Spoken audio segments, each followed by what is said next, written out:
penggemar lama itu bisa tertarik untuk album ini, dan anak-anak baru juga bisa tertarik juga untuk album ini gitu. Tapi banyak juga nggak sih penyanyi senior juga yang ingin minta lagu atau dibuatkan lagu oleh seorang nanti kalau saya jawabnya banyak nggak, itu kesannya kan kayak saya pede banget ya gitu. Tapi ada. Pastinya gini sih, saya rasa seorang seniman ataupun penyanyi, mereka akan melihat mana komposer yang lagi banyak didengar, mana yang lagi banyak disukai, mana yang karya-karyanya lagi relate dengan keadaan terkini gitu ya, mana yang bisa didengar Gen Z. Jadi mereka pasti akan melihat hal-hal itu, bukan semata-mata nama besar atau siapa orang itu gitu. Jadi Tadi Bal disebut sebagai pencipta lagu dengan bayaran termahal dan gak pernah gagal, selalu legit dibawakan karya-karya. emang kata siapa saya mahal? Gimana tuh tanggapannya? Iya, jadi sebenarnya gini, kita tuh kan hidup cipta lagu juga harus dinamis ya. Jadi kadang-kadang alhamdulillah begitu lagu-lagu kita dibawakan oleh orang-orang hebat di industri, mungkin itu mencuri perhatian, dan ordernya jadi banyak. Mungkin salah satu cara untuk memfilter biar nggak merasa dibilang saya sombong atau dibilang gimana ya, mungkin ya harganya dinaikin.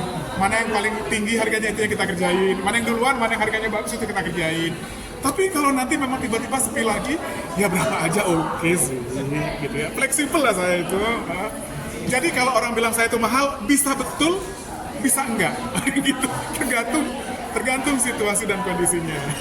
Tergantung penyanyinya yang ini mau. Tergantung, masih banyak yang minta lagu enggak itu. Kalau emang nggak banyak yang minta, ya mungkin kita obrol-obrol kali ya biar naik lagi maksudnya. Jujur banget ya Kak Adi ya. Kak Adi, mungkin efek dari sering dinyanyikan oleh Lesti Kejora nggak sih akhirnya efeknya dengan lagu Kak Adi Bani menjadi trending dan punya nilai gitu. Iya, sebenarnya kan saya tuh tidak akan bilang bahwa sebuah lagu terkhusus hanya karena faktor penyanyi. Pasti pertama faktor industri, faktor promosinya, faktor lagunya. Jadi ada aransemen musiknya dan juga momen yang tepat. Jadi saya mulai menulis lagu itu 2005, dan di zaman itu lagu-lagu saya banyak meledak, mungkin oleh Ari Susan, oleh Iyeth Bustami, oleh Ikke Nurjana, Dewi Persik, Nasar. 2010 banyak oleh Nasar dan kawan-kawan. Kemudian di era Lesti kemudian banyak oleh Lesti, kemudian oleh Selfie. Jadi saya rasa sebenarnya sebuah kolaborasi itu tidak bisa semata-mata itu jadi hebat karena faktor penciptanya hebat atau penyanyinya hebat atau lain-lain. Pasti banyak faktor ya. Selain tadi saya bilang pencipta lagu, penyanyi, musik,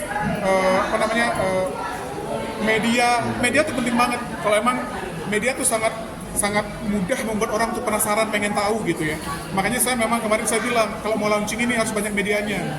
Gitu. Dan alhamdulillah hari ini teman-teman terima kasih udah datang, udah mensupport project ini.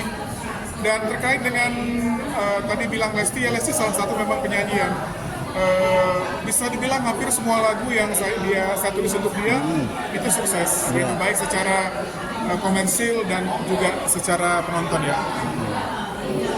Tadi Pak, mungkin tantangannya sendiri sebagai pencipta lagu apa sih? Karena kan harus mengikuti tren, terus generasinya juga.